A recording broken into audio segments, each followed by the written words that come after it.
Assalamu alaikum ji. This is Dr. Mohsin Hafeez, country representative of International Water Management Institute, IWMI Pakistan.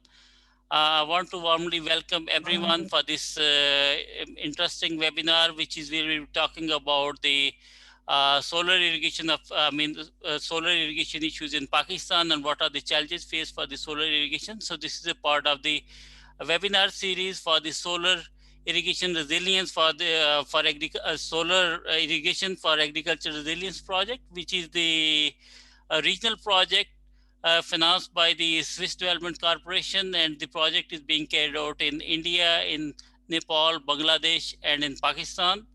And we have already have the 4 interesting seminars where we took looking around the issues in South Asia, then looked around the issues particularly, and then the improvement and opportunities in India, then in Bangladesh and in Nepal, and now we are focusing on the Pakistan.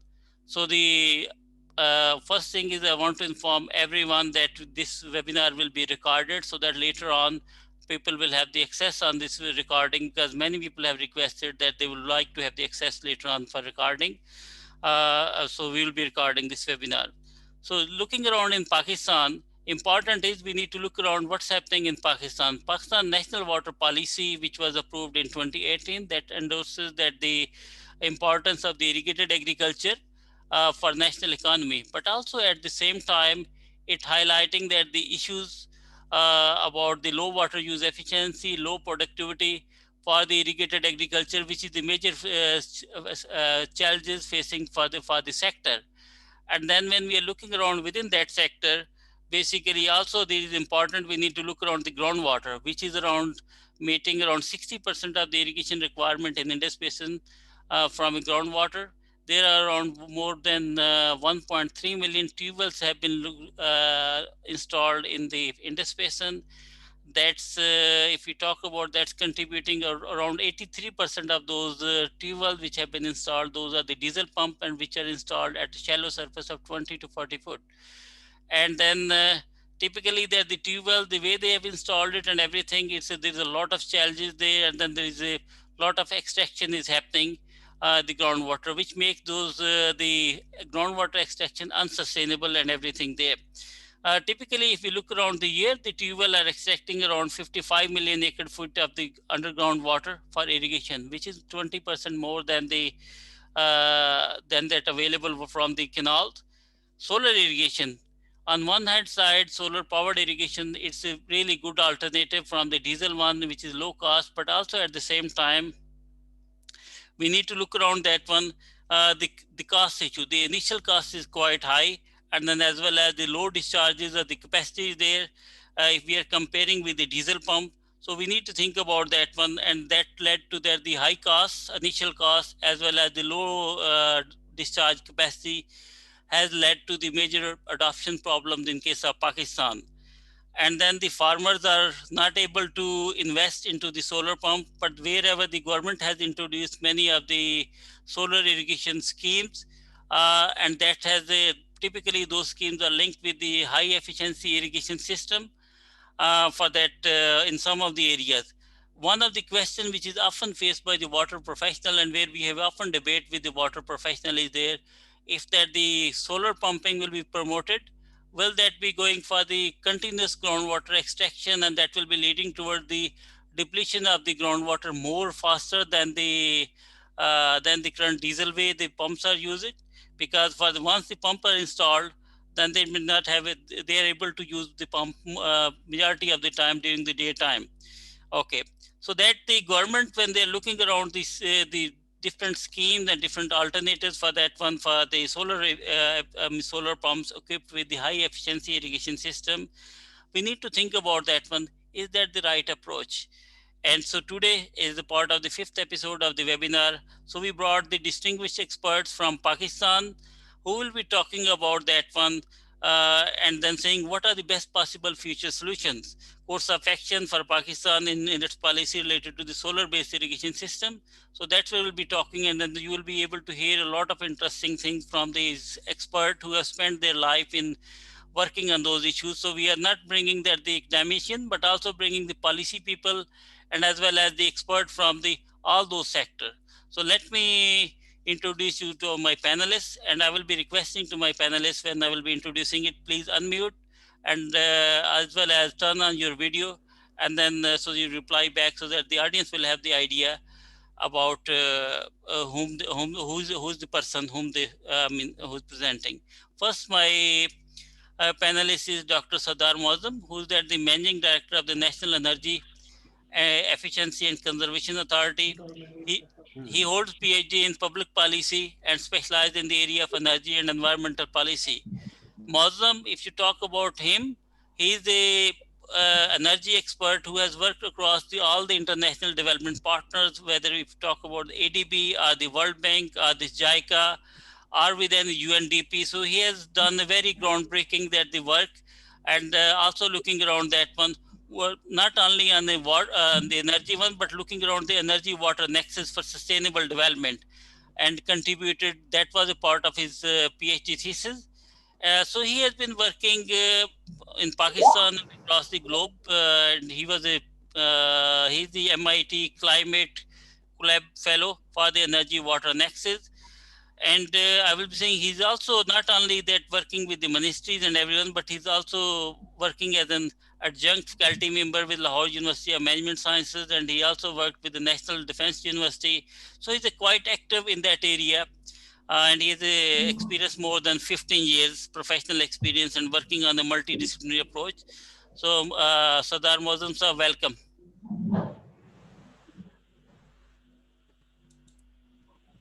Moazzam, if you could unmute yourself and then also turn on your video, please. So I'm available and I'm unmuted myself as well. Okay, thank you. Can you hear me? Yes. Yes, we can hear you. Thank you, Mohsin sir. sir, can you hear me? Yes, I can hear you. Thank you. Thank you. Thank you. So I will be now introducing my next panelist, Dr. Shoaib Ahmed. Dr. Shoaib Ahmed is aeronautical engineer with 2 master level degree and PhD in renewable energy. He has a vast experience in management of engineering and renewable energy project. His professional strengths are in policy making, organizational development, and engineering design and system engineering. He has also taught in universities and has 3 internationally published research papers to his credit. He is a member of many professional bodies. Presently, he is working as a director for the SARC Energy Center and based in Islamabad, Pakistan. Dr. Shoaib sir, welcome. Thank you, Mohsin. Thank you for such a nice introduction. Thank you, Ji. Thanks. Now I will move to my the third panelist, Tahir Anwar Sahab. Tahir Anwar Sahab is an agriculture engineer, and he has more than 30 years of experience in the field of agriculture, water management, and food security.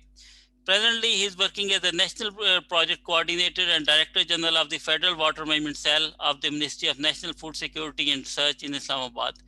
And he is the person who knows everything on his fingertips. What are the issues in terms of the water management, and how what are the issues for the groundwater management, and how the tube-well is affecting on the sustainability of the groundwater aquifers. Tahir sir, welcome to you. Assalamu alaikum. Good afternoon, everybody. This is Tahir Anwar. I am available. Dr. Saab, thanks for my introduction. Thank you. Thank you. Now, just moving to the Dr. Dr. Imran Khalid sir.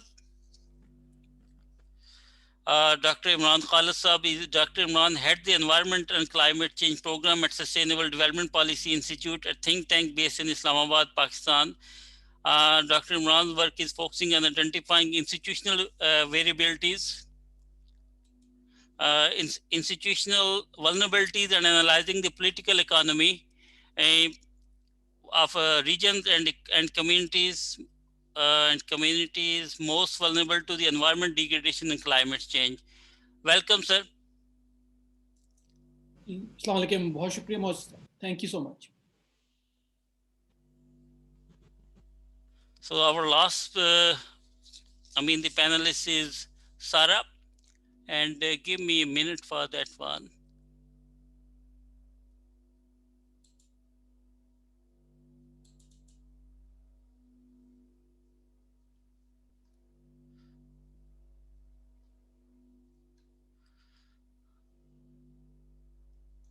Mohsin साहब मैं अपने आप को खुद ही introduce करा देती हूँ. So, Sara, yes, please go ahead. Yep. I'm not able to. I'm just. I'm a lawyer and I work primarily with climate change law and policy, and I'm also the Asia Foundation Fellow on Climate Change for Pakistan. I've worked on a bunch of consultancy projects with a few international organizations, including Amnesty, Oxfam, and UNDP. I write in newspapers on climate change. I focus a lot on gender and climate change. And I'm very happy to be here with such an esteemed panel and hoping to learn from everybody. Thank you. Thank you, Sara, for introducing yourself. Thank you. We welcome you here. Now, just looking around that one, we'll be moving to our next segment. We'll be asking the Dr. Imran Khalid to provide a PowerPoint presentation on the topic, the potential of solar irrigation for Pakistan, a critical inquiry. Before I will be handing over to Dr. Imran Khalid, I will be requesting to that the people who are participating for this event, if you have a particular question, please raise those questions, write those questions in the question and answering session, and then the panelists, please reply back on that one, on the questions, written response if you have a time. Thank you. Imran, it's up to you.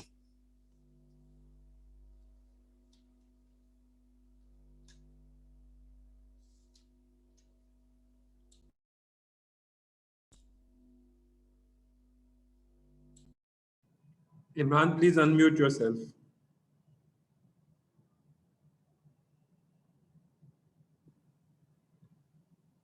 Yes, sorry about that.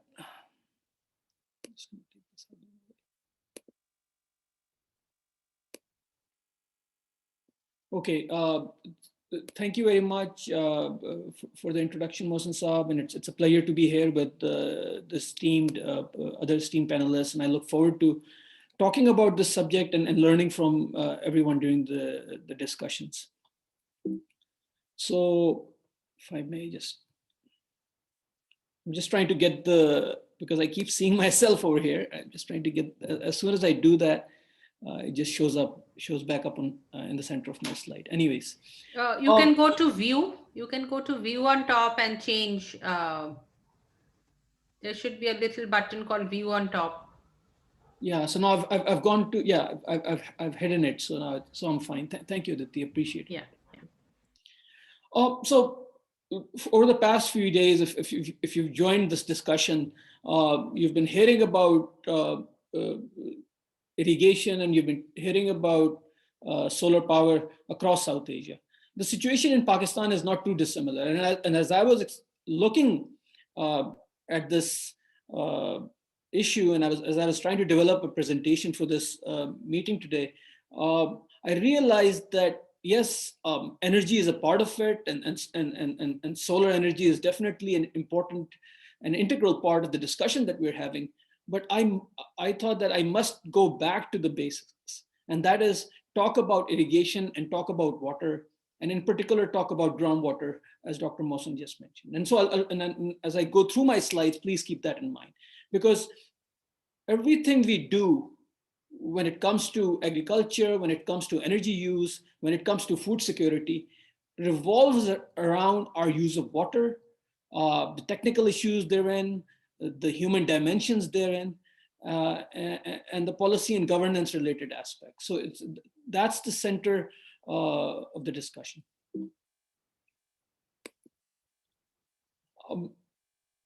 Government of Pakistan, and particularly government of Punjab, has been offering subsidies on solar panels for the past 6 or 7 years, and quite significant subsidies in terms of getting the farmers to buy into this notion of renewable energy and use it to access their groundwater. Is it helping? Is this the way forward? Are there any problems that we might face moving forward in this regard? These are some of the things that are going to come up. But quickly, let's go back to this whole notion of water and groundwater. We are currently in what's being called the conjective reality. Historically, over the past 100 years came into being, we've been relying on canal water, water that was coming from the rivers into the canals. But more recently, over the past 30 years, our reliance on groundwater has increased such that we are in a conjective reality whereby we are using water from the canals as well as groundwater to meet our irrigation needs. Over 1 million groundwater wells have been dug in recent decades. Pakistan is the third largest user of groundwater, consuming about 9% of the total global groundwater extraction. Goes to show how integral it is to our food security as well as the impact that we might be having on it. So this is the conjective reality that I was talking about. So while you've got the canal water that's there, but at the same time, individuals are using canal plus tube water. And there are a significant majority in this regard. So there are individuals who are using canal water, there are individuals who are using tube wells, but a significant majority are using a combination of canal as well as tube wells. And so how did this come about? But before that, let me turn to agriculture and just give you an overview by the numbers. Agriculture accounts for 20% of Pakistan's GDP. 27% of our total land area goes towards agriculture. 44% of the total labor force is employed in agriculture. 90% of the total water use. 85% of the farmers that contribute to agriculture are smallholders. Dependence, yes, on canal waters and tube wells, and there's this conjective use, but at the same time, we also utilize rainfall where possible, and that contributes to about 15% of the agricultural productivity. So this is just a bit of a background. Our focus on groundwater really came into play back in the 60s when there was this whole issue of waterlogging and salinity. At that particular time, groundwater was only 8% of the total usage. And there was a significant part of the country that had become waterlogged. In order to address this issue, under the salinity control and reclamation projects, SCAR programs, deep drainage tube wells were dug into the groundwater. And that was to relieve the pressure vis-a-vis salinity in these areas. So salinity did become reduced as we reduced the amount of water that was there, but it also led to a private tube well boom. So people realized that, yes, so we had benefited from these tube wells in terms of addressing the salinity issues, but we decided that perhaps we could utilize it to enhance the way we acquired water. Particularly those individuals who did not have access to the canal water, or they thought that the canal water wasn't meeting their needs. So here come in the Peter engines, the infamous Peter engines. This also led to a shift to cash crops. And now there's a greater reliance on rice and sugarcane by the farmers. Tube wells, back in the 90s, late 90s, there was a drought, and Pakistan did not feel the impacts of that drought. And one of the reasons was the fact that we had these tube wells and we were employing them to acquire water. But overpumping has a cost, right? So there's been monitoring done, and it's showing the groundwater levels are dropping in most of the districts. So Pakistan has 36 districts or so. Punjab has 36 districts or so, and there are about 4 or 5 of them that have been deeply affected. So here's a quote from one of the research articles that I reviewed, and it says that green revolution is more a tubal revolution than a wheat revolution. So think about that. Is this really the case? estimated that 75% of the increase in water supplies in the past 25 years is from public and private groundwater pumps. Groundwater withdrawals exceed renewal. So the amount of water that is going into the system is a lot less than what we are taking out. And there are governance related issues that we'll talk about. Across the country, 90% of the tube wells are found in Punjab. Sindh has about 4 to 5%, Balochistan 4%, and Khyber Pakhtunkhwa 1.8. Although the focus has generally been on Punjab, Balochistan is important here because the subsidies that were provided vis-a-vis groundwater acquisition through tube wells there. So that has devastated the Kare system in that province. And there is fear that that indigenous system of water provisioning might not be able to recover from the fact that this has been happening. 85% of tube wells are diesel operated. Why? Low operation and maintenance costs primarily, while 15% are electric. So yes, groundwater levels are going down, but there's another concern, and that is the upward movement of saline water. So salinity was reduced as while we utilized these pumps, but now there's fear that the saline water that was lying elsewhere, it's going to be sucked back in, and that will contribute to our water woes.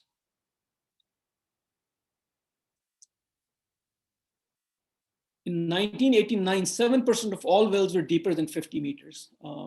By 2009, this number rose to 30%, thus increasing the risk of salinization. Should be rose by 30%.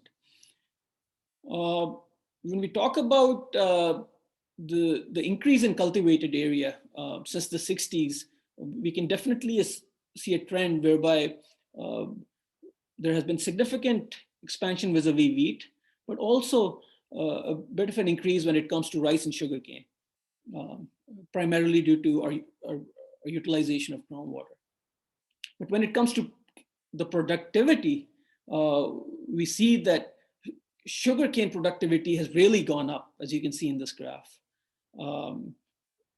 Similarly, wheat productivity has gone up, and rice productivity has also increased. So there's definitely been this boom that has taken place due to our reliance on tube wells.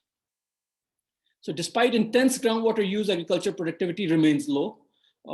Comparatively, if you compare it to India, for example, where wheat production is 1.42 kilograms per meter cube in the Indian Punjab, while we have around 1 kilogram per meter cube. So quickly, why are we talking about solar power irrigation now? It's cheaper, it is cleaner and environmentally friendly, it is climate friendly. You know, diesel fumes, diesel fuel contributes to environmental degradation, bad air quality, greenhouse gases. There's greater connectivity due to the Internet of Things that's come about, and perhaps we can utilize solar powered irrigation to benefit us in that regard. So these are few of the good things that people talk about when they allude to the benefits of solar power irrigation. But the question then becomes, you know, yes, you're going to utilize it, but what about the groundwater that's being depleted in such a severe manner?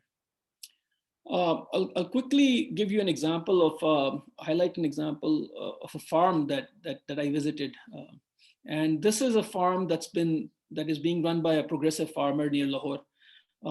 He's using it to provide strawberries and fruit to a corporate sector entity, as well as selling it online. And he's using drip irrigation. He got this through a government subsidy, the 80-20 subsidy, where the government was provided 80% of the monies. And this is back in around 2016 when he installed it. He had already invested in high efficiency irrigation systems. But when the government offered a subsidy on solar, he jumped on it and he acquired it. And he's been utilizing it to great benefit. Here's a picture of him showing the points, the drip points. It's interesting that when you're using this, you also need to be able to understand how evapotranspiration works. So here, they're showing us the use of mulch. So in hot weather, water evaporates much faster.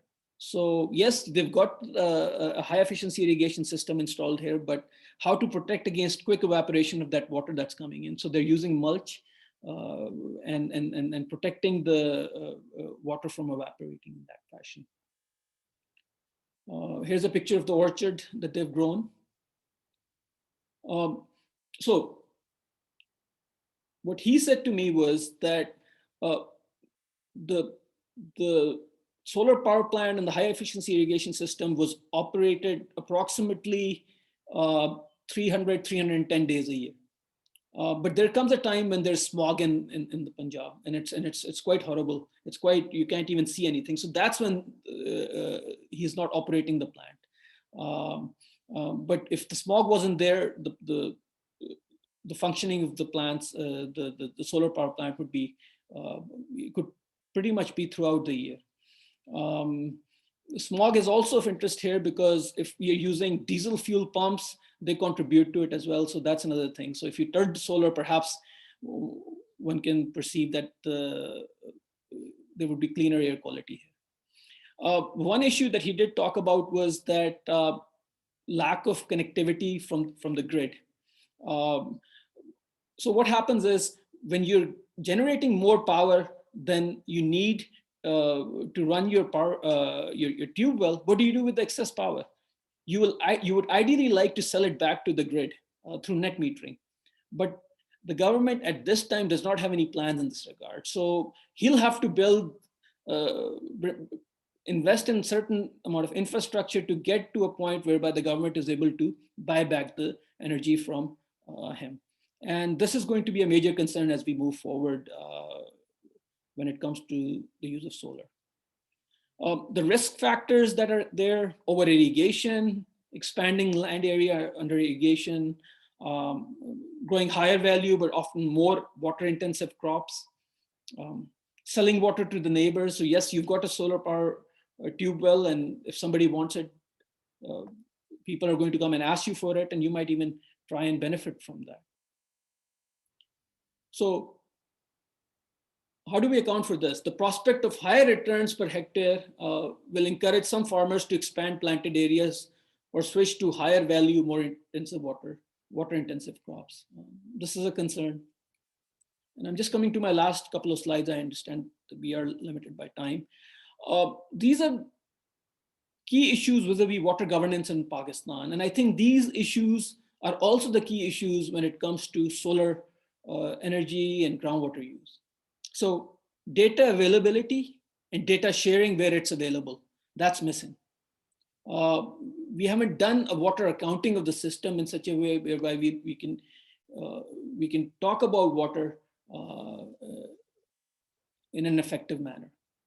There are equity and human dimensions to water usage. You know, we've always talked about the tail end farmers and those at the upper reaches. We've talked about gender, but how will this translate it when it comes to the use of solar powered irrigation? Are there concerns going to be taken into account? How do we account for the fact that government is giving subsidies, but not everybody can fill in the application process and benefit from that? There are interests, there's lack of coordination, there are fragmented regulations and legislation. So PETA was formed, and so there were these irrigation departments whereby the stakeholders were involved, and even about 10-15 years back, there was some legislation that was there that talked about how to use the water, where to put in the tube wells, but there is a lack of regulatory oversight. How do we ensure that the farmers are using that tube well for that particular purpose? What if you allow a farmer to bring in a high efficiency irrigation system based on tube wells, but who's to say that after 2 months or 2 years, he decides to get rid of that high efficiency irrigation system, and but no one's there to check him. There are capacity issues vis-a-vis farmers, and then there are capacity issues vis-a-vis government departments. Future steps, and these are just a few, and we'll talk about it hopefully. As I said, we need to develop a system whereby we can have more information, more data available, and we can start by mapping the watershed and identifying where these 1.5, 1.2 million tube wells are, and where would future tube wells have to be placed. Identification of areas where future solar power plants might be installed, ban on installation in water stressed areas. Talked about capacity building. Rainwater harvesting will be key. So it will have to be an integrated approach whereby we're addressing all these challenges around water and addressing some of the concerns vis-a-vis net metering and connection. So this is where I'll end. I've tried to give you an overview of where we stand. I'm sure there are some gaps, and hopefully we can fill them up as we move forward, and that will also contribute to my knowledge. So thank you very much. Thank you, Dr. Imran, for giving a very interesting presentation and then highlighting that the journey, from when we started the agriculture production in 1960 and how the tube wells has exponentially increased and what sort of the issues are there. And if I just summarize that the two key things coming out from your presentation is, okay, we are lacking the holistic approach when we know about that one systematic planning, where to install the tube wells, where are the tube wells installed, how much is the actual extraction there, and that's one of the mismanagement is leading towards also impacting on the water governance. So those aspects are there, and obviously we need to, if we want to go for future, we need to think about better one, how we could improve that the planning of the wherever 1.3 million tube wells are installed, how much is the extraction there, and as well as also on that one, how we could improve the regulatory environment, because there are so many policies, there are so many regulatory there, but those things are not really implemented. Now, considering that the time and everything, I will be opening the floor for one question, and I will looking around. The one question is Petra asked the question is Petra Schmitter from IWMI. Question is, could you please elaborate on the water accounting, and at which scale you think the water accounting according to you is most important to guide sustainable expansion of irrigation through solar power irrigation? A follow-up question is the fact that majority is groundwater based irrigation, and within the accounting framework, the highest uncertainty is the estimation of availability and use of groundwater. I will be saying, Dr. Imran, considering that the time, if you could just try to give a very brief answer of that one, less than in 1 minute. Thank you. I think this is a very good question, and this is perhaps something that can go back to the panel. So as Dr. Mohsin, as you're moderating it, perhaps we can discuss it in that. But and we can discuss the modalities of how that water accounting will look. I can have my own opinions in this respect, but that might take some time. So I'll just give it back to you. All right. Okay. No, thank you. Now, just looking around that one, the time, and then we'll moving to the next is basically, Petra will come back and we'll discuss your questions later on, and we will asking the panelists.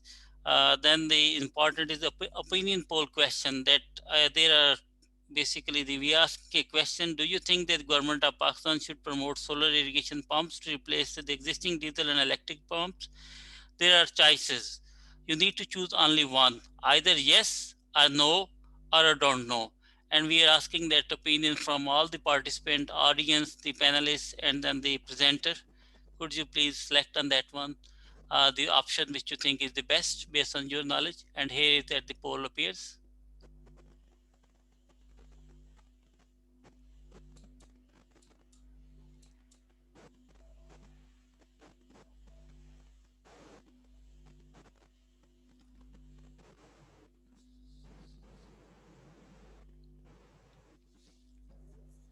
I'm trying to select, but I couldn't select on this. I think that the panelists cannot vote that one. It's just only the audience. Yep. Oh, okay. And yeah. Yep. Okay. I'm also trying to do it, but it's not. And then I see the instruction: host and panelists cannot vote. So we just want to make sure that there is the audience looking around the opinion of the audience. Yep. sorry, I'm afraid only the attendees should vote for this poll. I'll make sure for the next one the panelists can vote. Thank you, Azali. Okay, I think if most of the people have completed, okay, yes, the results are there. Basically, 84% people are saying it, which are around in terms of translating. The 16 participants are saying yes. And then there are 3 participants, which is translating toward the 16% of the total people attending it. They are saying it, don't know. And no one has selected no. So thank you for sharing this. Your opinion, which will note it down. Okay, moving to the next is now we'll be breaking for the 15. We'll be going for 15 minutes where we asking some of the question. One of the question which will be asking to each of the panelists, and they will be strictly. I'll be saying less than 3 minutes. You have to give an answer, and then basically then we're moving to the next one is. So the first panelist is Dr. Shoaib Ahmed. My question is, you have heard our speaker who elicited some key points regarding the potential of solar irrigation. You are well aware of this topic with number of years of experience. How do you see the potential of the irrigation pumps in Pakistan? What are the pros and cons as per your expert opinion? Thank you, Dr. Mohsin.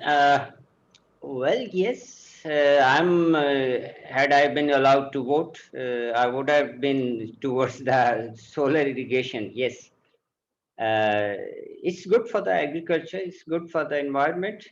However, there are stresses, as has been pointed out by Dr. Imran, that is stressing the underground water resource in Pakistan.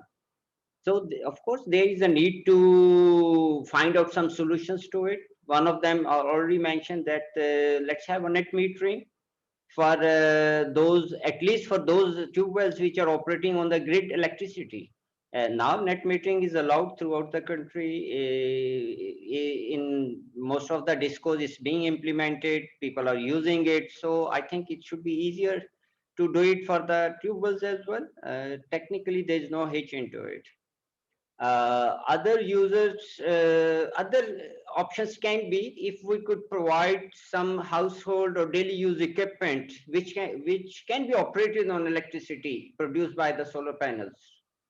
So the farmers may divert some of the electricity produced to their equipment, so they would save less for the irrigation purposes. So that equipment could be, let's say, solar lighting, some sort of a fan for them, maybe electric bike for their moving around, a TV or a grinding mill or a juicer or juice extractor, things like that. Maybe a butter churner or things like these can be other alternative uses. So they would save some electricity for these alternative uses. So less water would be extracted out of the ground. Right? Another far-fetched idea is to have a centralized solar pumping within a small locality so that not individual farmer has a solar system. Let's say 4 or 5 farmers have a solar system at a central place. And whatever the water is coming out is going to a central pool, let's say a storage tank, and from there on the water is being sailed out. So there is a sort of a water pricing between the farmers, right? So with that type of a pricing mechanism, maybe there is a chance that people would be more conscious to take out the they will more using the water more efficiently. And of course, Dr. Imran has already said that it should be used as an integral part of sprinkle irrigation or the drip irrigation. Fields should be more leveled fields using the laser technology and other technologies, and there should be some more training. So these are the things which I could propose that may help to reduce the, let's say, negative part of the solarization of the irrigation system. That's all. Thank you. Thank you.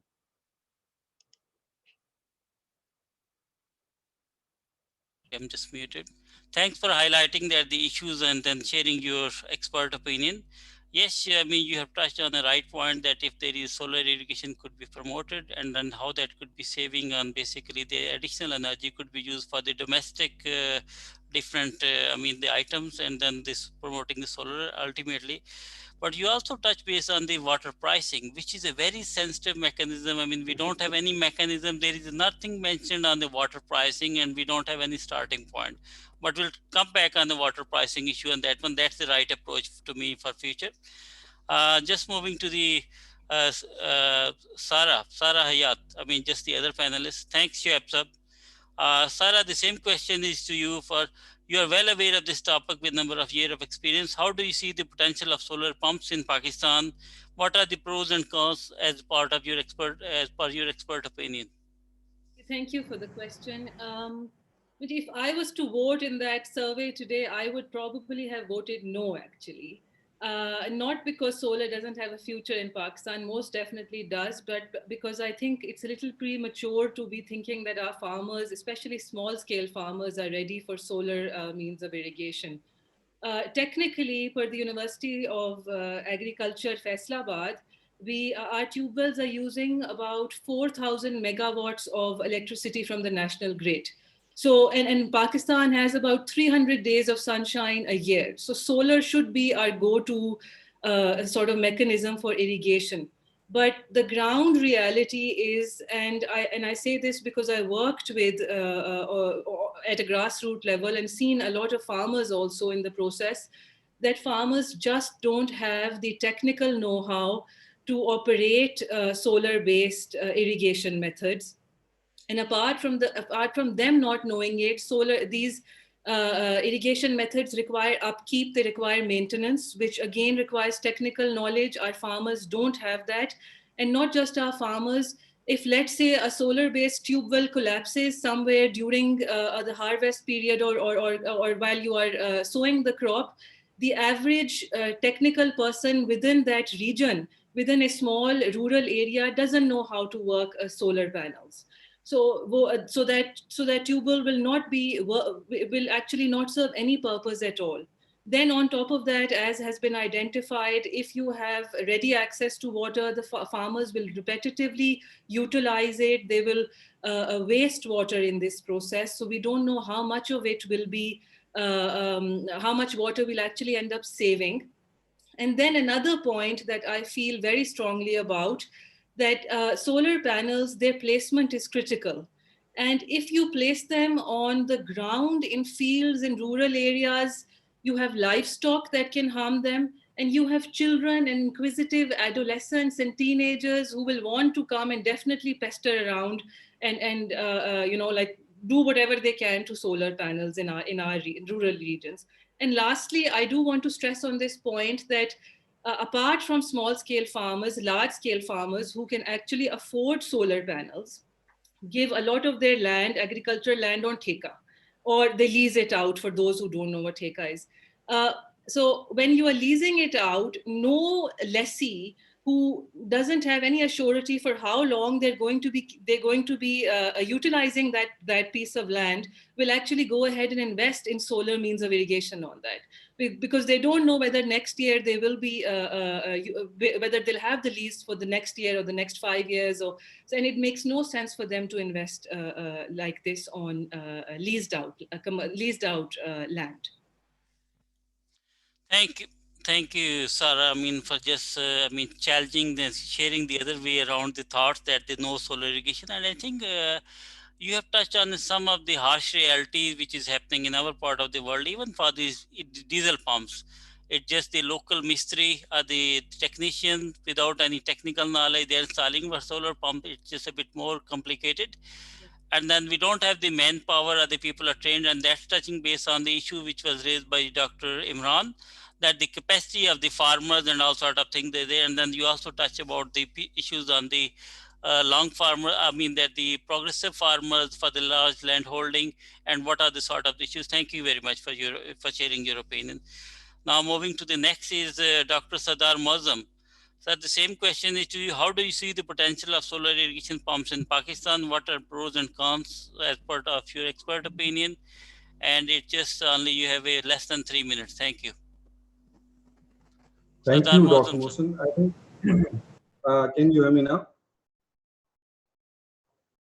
So I think I'll come more from the government perspective, that how we see it and the potential in the solar irrigation, the government goals and the policies are in place. But I think let's take it from the international perspective when we are setting up the SDG 7, where we have renewable energy as one of the key perspective. And then irrigation is also the food security angle comes into it as well. But I think access to the grid is one of the question marks which raises this question that can we reach out from 15% to much bigger number for this solar pumps to be attached, or any of these mechanisms can be developed around it first.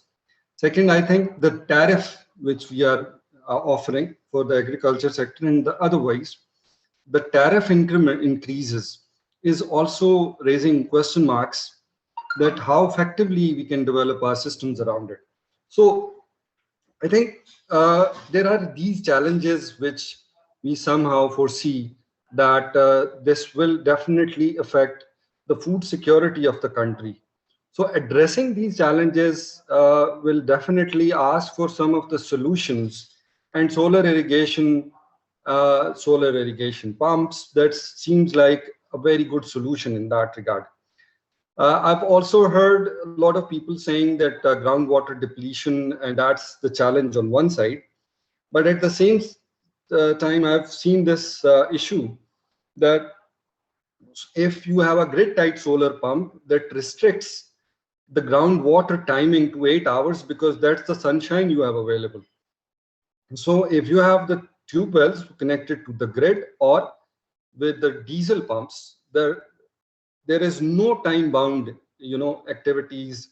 You can just switch it off, just go to sleep when we have given a higher subsidy, and that keep on all the time. And there are different research shows that especially at night when there was load shedding, and then people connected with that, and they switched on and then they slept, and then they thought like whenever the electricity, it will turn on the pumps and this will thing go on and on.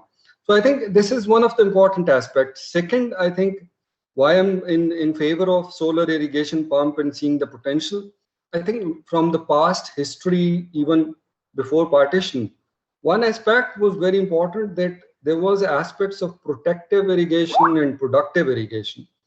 And I think, it's a long debate, but I think solar irrigation will definitely lead us towards protective irrigation and equitable resource distribution in terms of this common resource of groundwater and all this.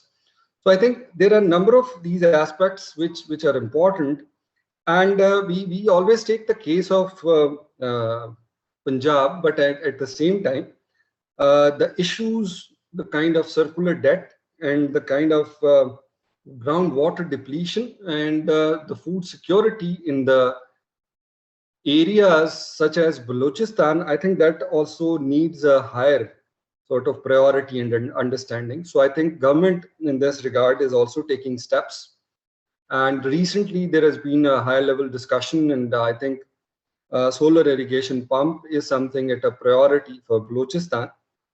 And I think that also leads us that if on this webinar we are discussing all of these things, but some of these findings, ideas should also go into the design of the pumps which will be established somewhere in underserved countries in developing part of the country. So I think that's one thing I would definitely like to sort of highlight. Other than that, my last point will be that, as it's just mentioned, Imran Saab, that it was a tube well revolution. I think more of it to me is also that the whole paradigm of innovation and access to technology was the question mark when we didn't innovated the access, and we still don't define the access the way we want for this resource, common pool resource. I think we are more focused on, whenever we come up with the sort of ideas, our focus is always on technology. Similarly, again, the practices, the management practices, And some of these things, I think we just directly jump to technology.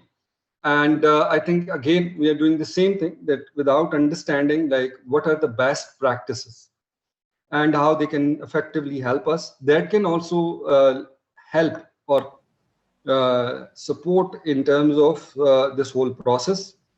And I think that's also rightly said, that the community participation as well as their understanding of the technology or developing their capacities when the project are being deployed, that is something we don't foresee or plan when we are developing these projects.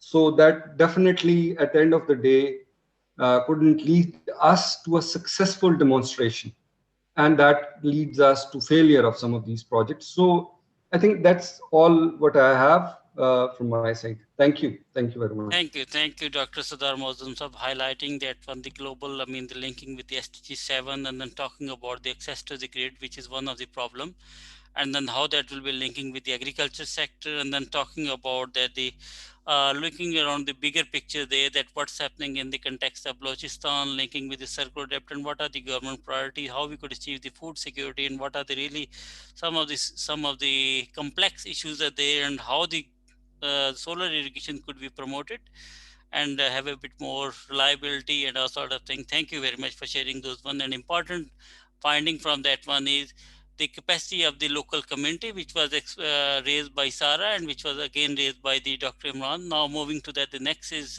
panelist is Tahir Anwar Sab. So the same question to you, that basically potential of solar irrigation pumps in Pakistan and what are the pros and cons, and you have less than I will say 2.5 minutes, just considering also on the time, 2.5 minutes for you. So thank you. Thank you, Dr. Mohsin.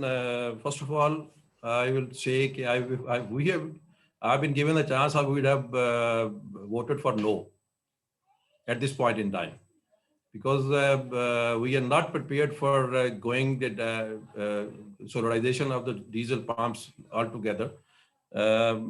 Reason being, as Dr. Imran has mentioned in his presentation, the issue is we have not yet accounted the water. We have not yet done the water accounting at this until now.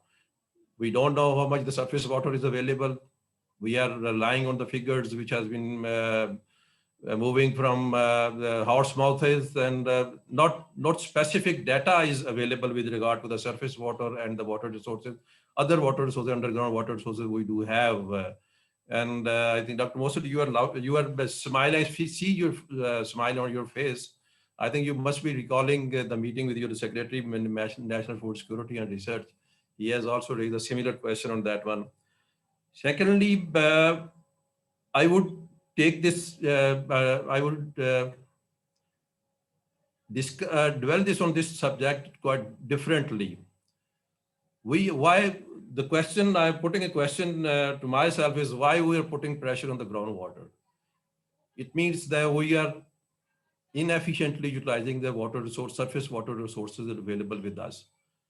We are only having the 40% irrigation efficiency of the interbasin system, and meaning thereby we are putting on the pressure on the groundwater to abstract the groundwater at the high what we are recharging, groundwater recharging, we're almost pumping on the annual basis.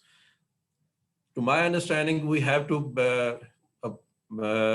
adopt a systematic approach that we have to improve the surface water interbasin irrigation efficiency. Thus, we could be saving the surface water and applying that for irrigation and putting pressure on the groundwater ultimately. And secondly, as regard to the pros and cons, Dr. Imran has mentioned that only the Punjab, I think the government of KP has been doing solarizing their tubewells for the last few years. And until now, I think they have, to my knowledge, they have about solarized more than 600 tubewells in KP. Though they have the percentage of that, they have solarized the tubewells which are solarized. Those are connected to the national grid, not naturally. one of Dr. Shoaib has mentioned that solarization can save the electricity. When we are talking about the diesel engine, which is over 87% of the total population, I think we're not saving the energy, but we can contribute to the energy, electricity, if that net metering facilities are available, made available to the agriculture tools, which is at this point in time, I think it has not been practiced anywhere in Pakistan. As regard to the capacity issues, yes, there are capacity issues. Dr. Imran has very rightly pointed the capacity issues at the farmer level and capacity issues at government departments as well. And restricting the farmers to solarize the tubal, to solarize the thing, to give them the solar options, and linking with the high efficiency irrigation system, I think that we are going, we are not favoring our resource poor and knowledge poor farmers. The need is that we have to develop the capacity of the government departments as well as the farmers. And there is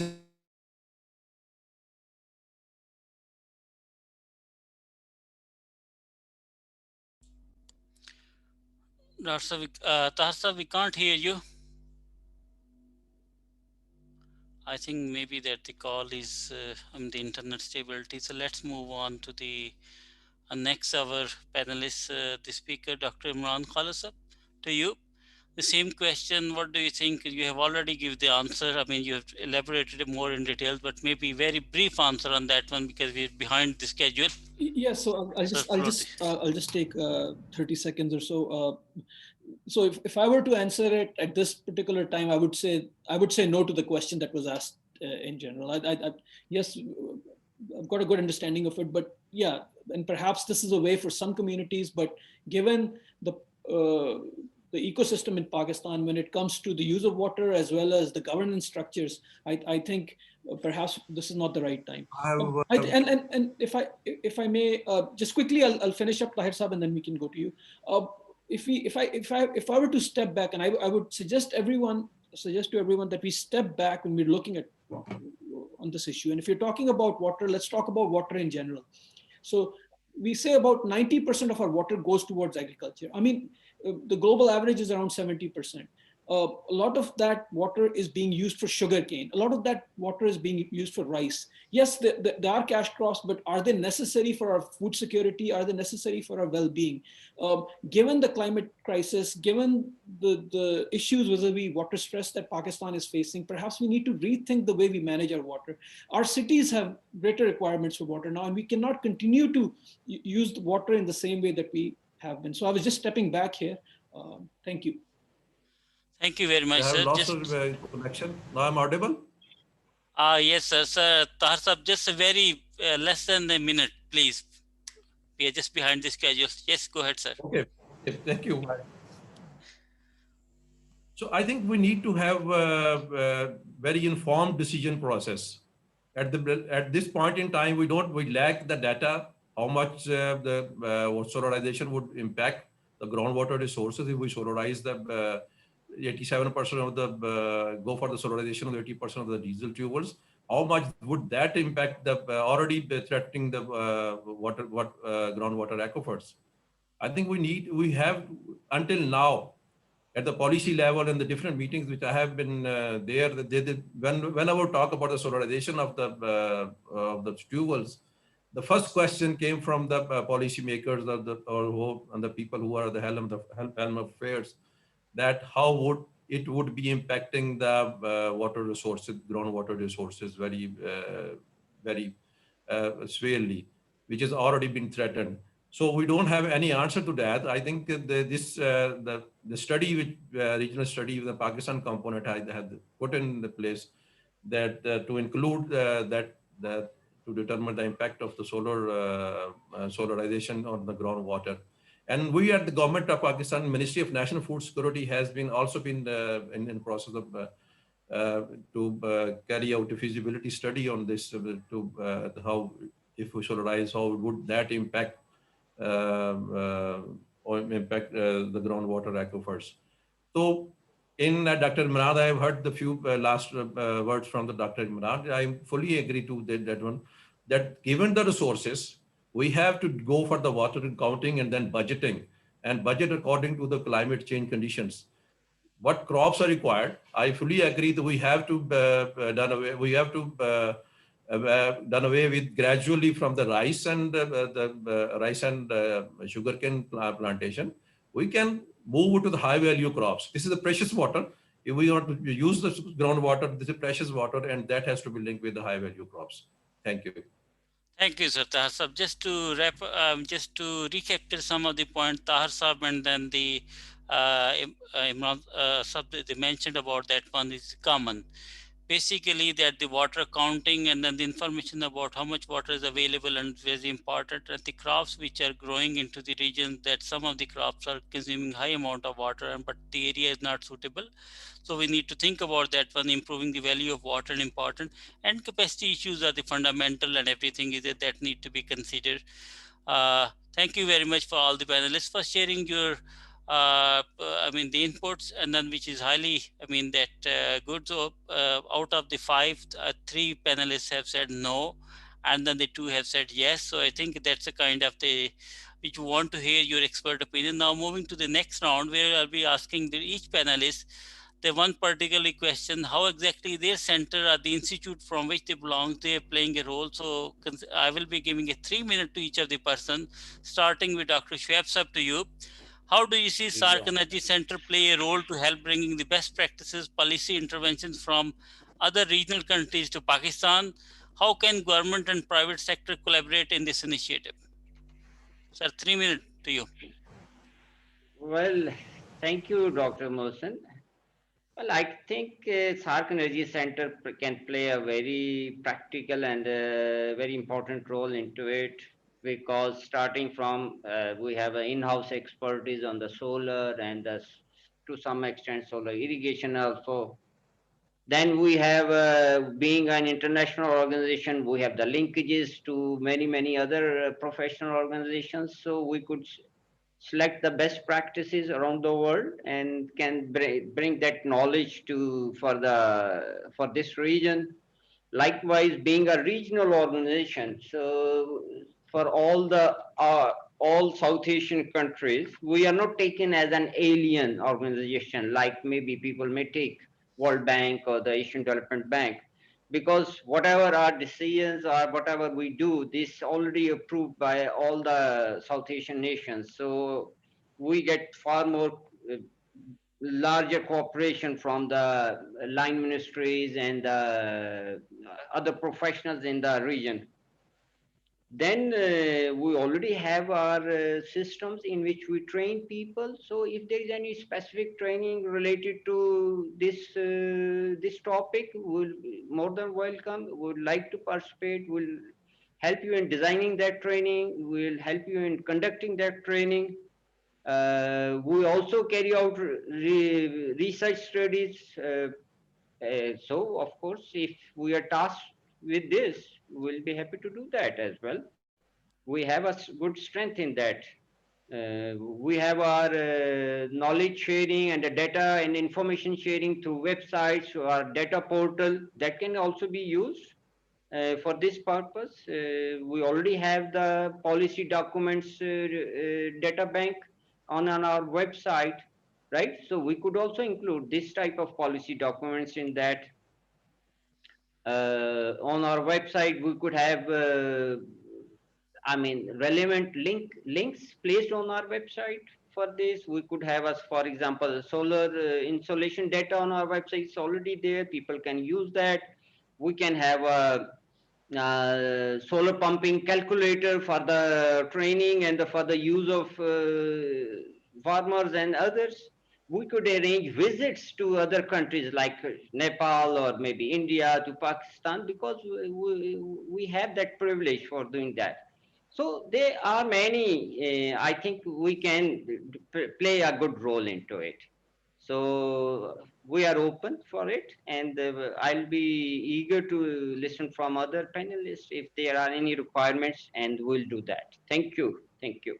Thank you, Dr. Shoaib Sab. As usual, I mean, you are very generous. Thanks for sharing that the thing that your institute could play a major catalyst role that bringing that the South Asian country practices and also the exposure visit for the Pakistani farmers or policymaker to the other region where you institute could play a major role, and as well as on the knowledge sharing, another thing. That's where we could learn from each other and see how these things have been applied in other country and what could be done in Pakistan. Thank you very much.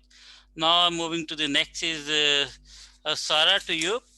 That how can government of Pakistan make sure the farmers who receive subsidies on solar abundance using diesel or electric pump? Any legal opinion? Secondly, how do you solar irrigation pump farmers helping the government of Pakistan to achieve our INDC commitments, international nationally determined contribution? Thank you.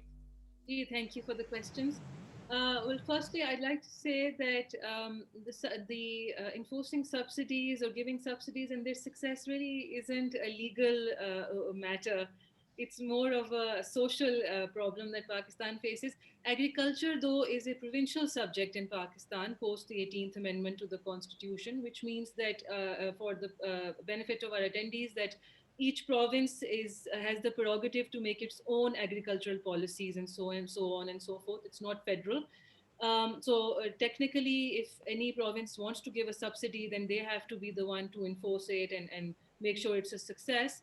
But I do want to say that too often we sit behind desks and come up with policies and come up with plans that are like even with my first answer, because my work in climate change is such that I've seen we have great policies. Pakistan really does have some good policies, but their enforcement lags because there is no awareness and because we don't cater to the grassroots level problem and to the demographic that we're catering for, which is generally not a very educated or a nuanced demographic. So, and by that I mean that they're not like they don't have access to televisions and the internet. So they have to be communicated everything very simply, very briefly. And so what our government, at least in my opinion, should be doing is instead of coming up with new laws, new regulations, new policies, the enforcement of which is difficult, they should be dedicating their time and finances into raising massive awareness. And I think that will be half their battle won, really, with regards to conserving water and with regards to shifting to renewable for both. Farmers want to learn, but they need to be told what the benefits are. And the benefits of high efficiency irrigation systems is that your yield increases. So the government should be really sort of like stressing on this. And other than that, I think in order for your subsidies to be successful, the average farmer really has no idea what the government is subsidizing and how much they're subsidizing. And like Dr. Imran said, that most of them can't fill out the paperwork. Most of them don't have the time or the resources to hop from one government institution to the other, getting a subsidy finalized and approved. It should be, if there is a subsidy, the mechanism, the methodology should be very simple, all in Urdu or in the colloquial language of our provinces, and designed specifically for the demographic. Apart from the fact that it should be advertised very, very strongly. The other thing I do want to say is that from a study I read on high efficiency irrigation systems in Pakistan, it is actually, and this was in Punjab, sorry, it is actually only farmers who are more educated that are opting for these high efficiency irrigation systems. So maybe the subsidies should work to top down as opposed to bottom up. So maybe the government should be trying to make large scale farm holders should begin by large-scale farm holders being made responsible for shifting to renewable and for conserving water before they target the small-scale holders, who have between 2.5 to 5 acres of land. And I do want to say that if this subsidy has to be made successful, then awareness is key, and your system, your mechanisms should be designed exclusively for the demographic. And the last thing I want to comment on is that a lot of people, I think a lot of farmers are wary of these subsidies because they feel like there's red tape involved, that there's corruption involved, that just to get the subsidy, they'll have to sort of pay somebody off. And so like these glitches, these practical glitches that an average individual, an average civil society member is thinking about need to be catered for. And then the second part of your question that you've asked me, I do want to say that Sardar Mohazzam Saab is much better equipped to answer this, because NEPA is handling the mitigation side of our NDC revision process. They're chairing it. But I can say this without any hesitation, and I think, the only one here who's not really, apart from Dr. Imran, who's not part of the government, that everybody in the government who I have interacted with during our NDC revision process, the nationally determined contribution revision process for Pakistan, is very keen to meet our mitigation goals. We really are. We want to reduce our greenhouse gas emissions, and we want to meet our mitigation goals for 2030. It's just that when we try to practically implement our shift to renewable energy, we hit hurdles at a practical level. And so our policies should be designed to look at those in order to gain success. Thank you, sir. I mean, again, that sharing the thoughts on that one, that highlighting that the subsidy that the common is legal is not it's a societal issue, and also talking about the policies, how the real constraint is those policies are not implementable on the ground. And then one of the radical idea which you have proposed about that one, that the top-down approach for the farmers, again, that have their merits and demerits and all sort of things are there, but just looking around that, and instead of the current approach where they're looking around the bottom-up approach and everything. And for me, as a part of also the National Climate Adaptation Committee for the NDC, as a part of there, yes, there are many things are there where the government want to do it for mitigation and as well as an adaptation, but then the real thing is how to do that will be practically happening, as the finances are available to go for those mitigation measures or not. Thank you very much. Now moving to the Sardar Mohazzam Saab, to you. How can SIP help achieving Government of Pakistan target with regard to renewable energy? Is there any plan by the government for grid-connected agriculture, solar irrigation to harness the potential of net metering and feed-in tariffs?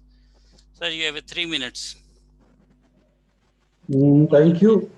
I think if you look at the policy side, I think there are different aspects. As we see of it, from the NICA side, we are more focused on the demand side. However, at the policy level, a lot of the things are being designed in a supply side manner, the way we want to develop it. The goal setting for RE policy is more of 20% by 2025 and 30% by 2030.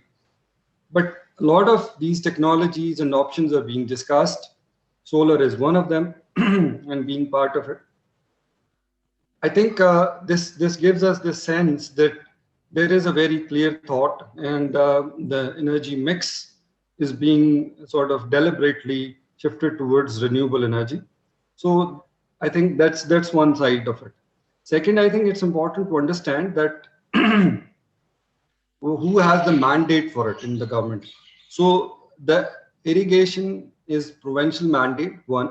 Second, a lot of these issues are being dealt at provincial level. Provincial energy departments are working on it with their mandates. Sara already highlighted in case of Punjab, the subsidy. In other cases, also the subsidies are being given to them. But the question is the subsidy solution? I think it's very important that one of the project which I conducted with Asian Development Bank when I was working with them in 2012, we designed this a program for India for switching the subsidies for solar irrigation pumping. And that's I think the project where we have a lot of good understanding with the teams from India and some of the experts at ADB, that how effectively that can be designed. So I think this gives us this kind of understanding that being on a diesel pumps, which is more than 85% in case of Pakistan, relying on them, and then the operation and maintenance cost is much higher. Compared to that, switching to the solar pumps. And I think the only challenge here is that the understanding, as it says, the technical know-how and dealing with that. So I think she also, I think with this, at this point, one of the authors with his book, Roger, in his book, Diffusion of Innovation, has also pointed out that when it was Green Revolution, the elites of the societies, who were the opinion leaders, were more effective developing this whole critical mass for, adopting this technology. So I believe at this same point, the elites or the political leaders, opinion leaders, they are the ones who will decide, who will sort of diffuse this innovation in the society. So it is inevitable, means sooner or later, irrespective of budgeting kare, irrespective you don't do the budgeting, I think there are certain things as I see how if the society is being driving the technology or technology is driving the society. So in this case, it seems like that this technology of solar will definitely drive the farmers at the end of the day. And irrespective of all, means even it's a lesser evil, in the absence of budgeting, this will happen in any case. So that's all what I have to say. Thank you. Thank you, sir. Just also highlighting that the government priorities and then that the different thing and then the irrigation as a provincial issue and what sort of the government need to do it and whether the subsidy is the solution, and highlighting that some of the examples from India and other one. Thank you very much. Now moving to next is panelist is Tahir Anwar sir. Can you please provide overview of government project plan to promote solar irrigation pumps in Pakistan? Do you think solar irrigation pumps can manage electricity and groundwater crisis in Balochistan? Thank you, Dr. Mohsin. Presently, government, we have not been launching a large program for the agriculture sector, especially in the irrigated areas. But the government of Pakistan has launched the Prime Minister National Agriculture Emergency Program to enhance the command area and the Barani areas. Barani mean rain-fed areas of Pakistan. And we have under that project, we will be providing the solar pumps to the farmers, which could be installed on the pond water resource available in the shape of ponds, mini dams, or there is small farm ponds and the dug wells. But this is the initiative which is now under implementation, and we are as pointed out that it has to be linked with the high efficiency irrigation systems. Here I am considering the capacity of our farmers and the government departments as well. I understand they are switching the farmers from the low tech to the high tech. I think that is the main reasons the high efficiency system is not being spread at the rate which has to be done, considering the benefits of the high efficiency irrigation system. I understand we have to educate the farmers. If they can precisely level their fields and do the flooding, they can save water, and simultaneously they can increase the productivity as well. They have the studies are available. The Punjab government has done some studies with the laser for the laser leveled fields. It shows that the water can be saved up to 20 to 30%, and the productivity could also be increased by 10 to 15. But this is the low tech option for that. And gradually we can move from the high precision leveling, then to the ridge or the bed planting, which could also save the water and have the impact on the productivity of the different crops which are grown in that formats. And then gradually moving to the sprinkler and the high efficiency irrigation systems. We cannot force the farmers to irrigate their fields every day or on their other alternate dates, where they are used to irrigate their fields on the Varabandi system after 7 days or 6 days, whenever they have their water available on their turn.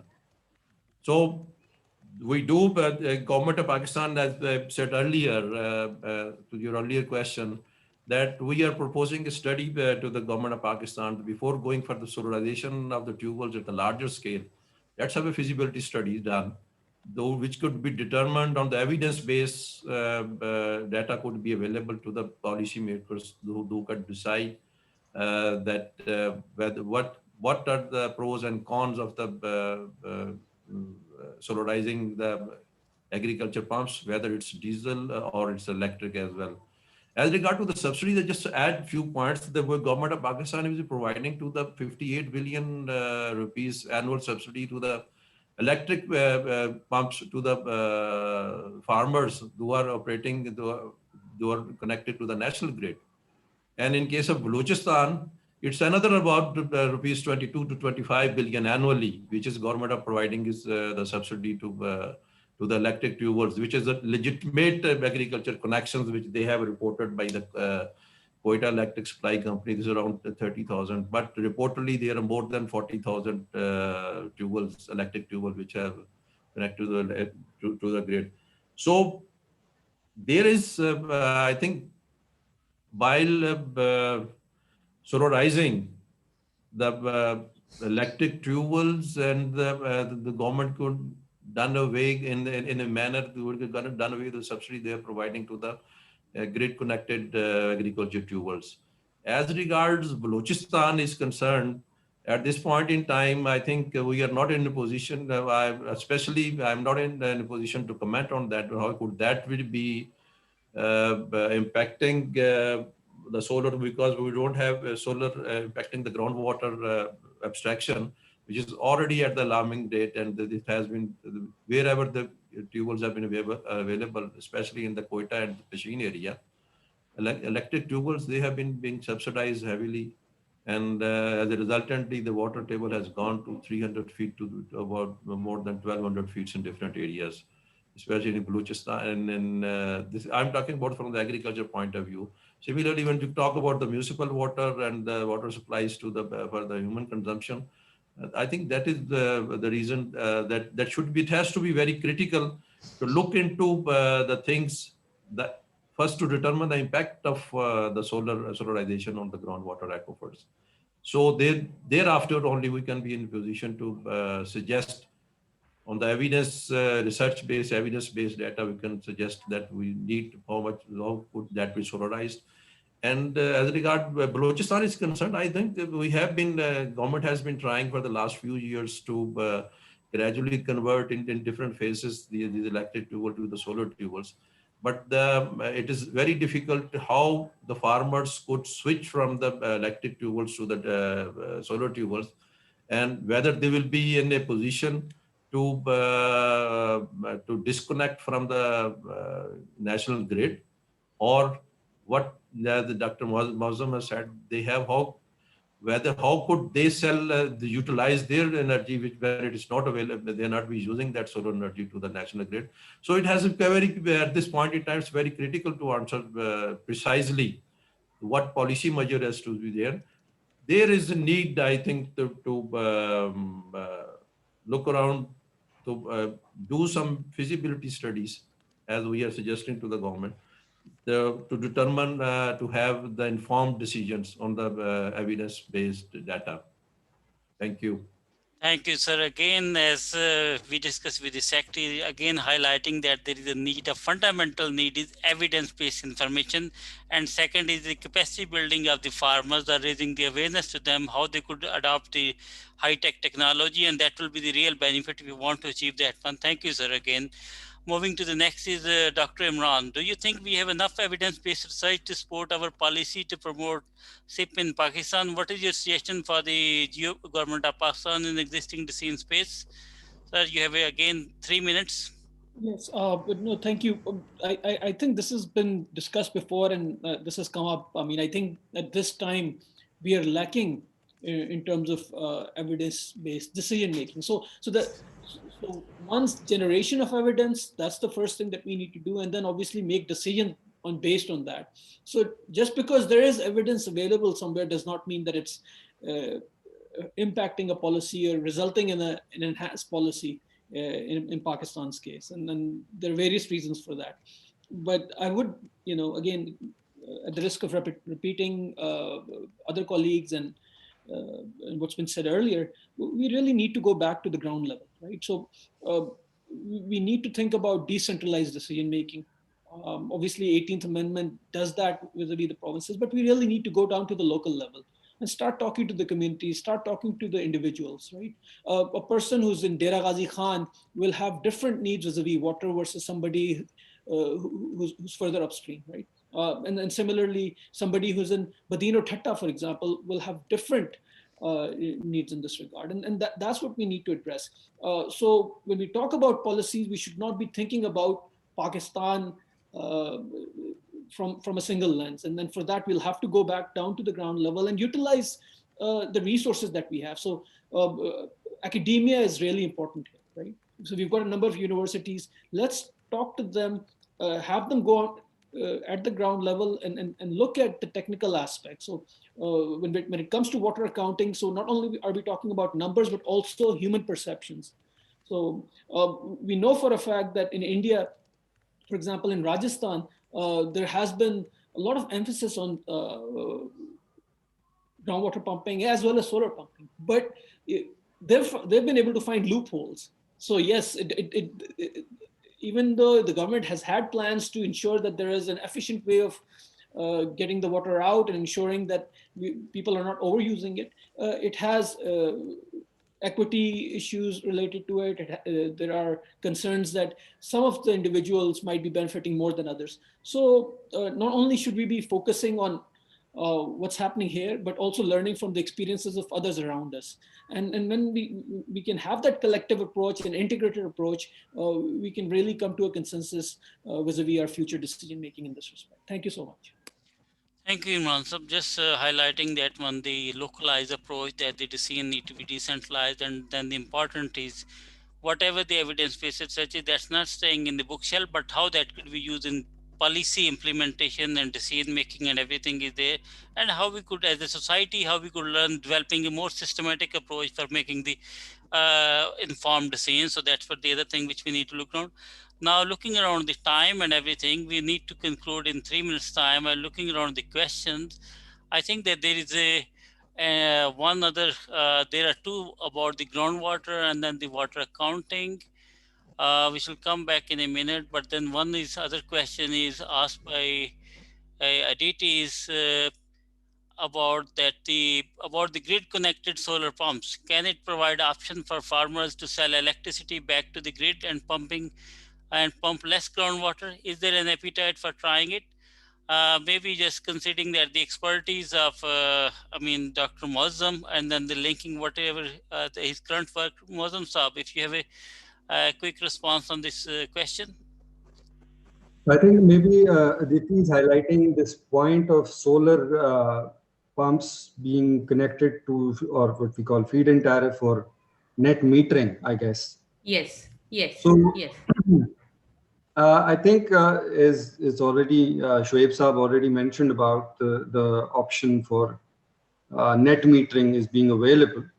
And especially as I'm aware of, households are being given this sort of a provision for net metering. But I think at the same time, this whole regime for net metering, and I think current reforms in the sector is also in the same direction, that wires and sale business, which Shoaib Saab was also already mentioning, that developing a solar farm and then community-based, irrigation systems or solar pumps can be utilized. And so these kind of solutions can also be designed and developed in this regard. And then I think one of the question which also comes from this side is that, say, for example, all those solar pumps, if they are in the areas where the access to grid is a question mark, so then putting it back to the grid is also, a question, which will be a costly proposition.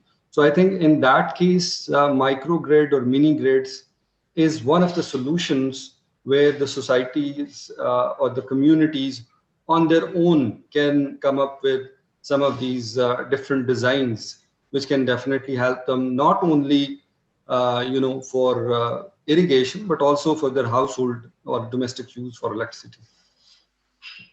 Thank you. Any other panelists, Dr. Shoaib or anybody else want to have a quick reply of the question? Okay, if not, then I will ask the other question. Why are we viewing from Kashi, from Amy, why are we viewing solar pumps as a groundwater extractor only? Are not solar pumps used for pumping surface water as well? Ahar, up to you.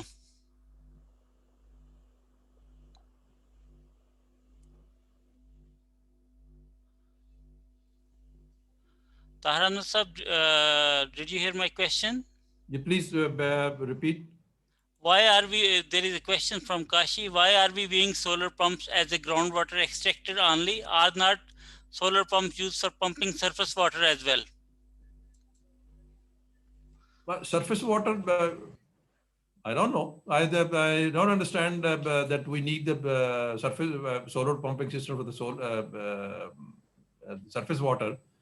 I think we have been trying, we have been implementing this project in the Barani areas, rainfed areas, where the farmers has built their own mini dams, small water ponds, and or they have the dug wells. We are using this technology, solar irrigation pumps, to lift the earth and then bring that command area, which has not been until now. They have been not been cultivated to bring in cultivation.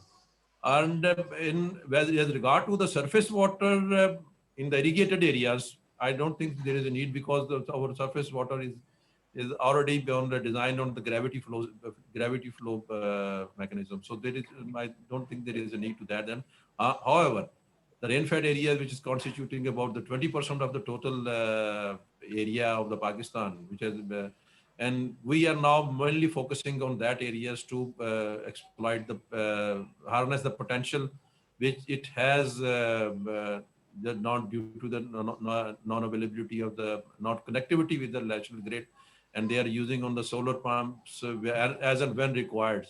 We are providing with them with the solution of the solar pumping systems, so they can enhance their command area. That's it to my side. Thank you. I think that the other questions, one is about the Mohammed Ashraf Saab. He's Over just to Dr. provided. Mohsin. Thank you, sir. Thank you, Tahir Saab, for providing the insight about the particular questions. Now, looking around the other question, one is Mohammed Ashraf Saab provided perception about that one, about his sharing his thoughts on that one, and he agrees with Dr. Imran. And then the one other is from Petra about the water accounting, and I think we have already talked about the water accounting. We don't have any kind of the mechanism for surface water, groundwater have a reliability, so we are not able to go into that provided detailed answer of that particular question, because many of the panelists have highlighted it. Considering that we are 3 minutes over the allocated time, I will be requesting now to Dr. Azim. Azim, to you.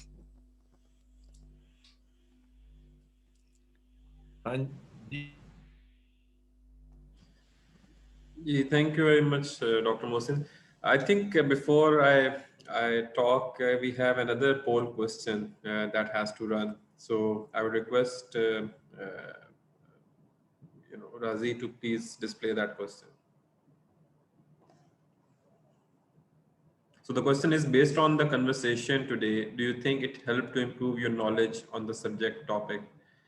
Please select an option. So we have 5 options: extremely helpful, helpful, indifferent, not helpful, or wastage of time. So it's mainly for the attendees. So you think it's useful, you can select any option.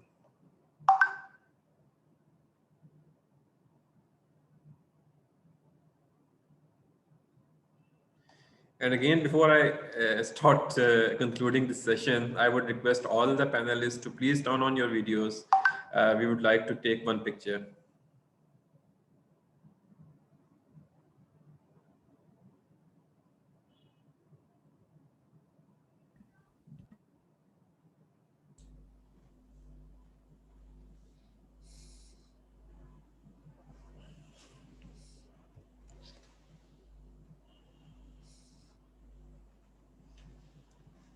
Thank you very much. I think I have captured the picture, so that should work.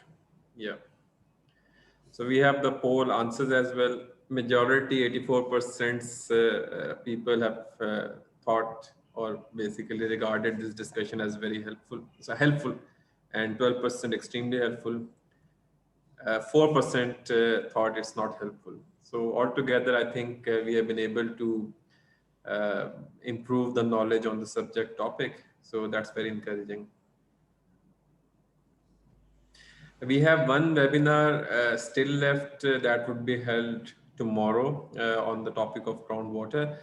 And I would encourage all the participants for this webinar to also attend that webinar as well. That would be quite useful.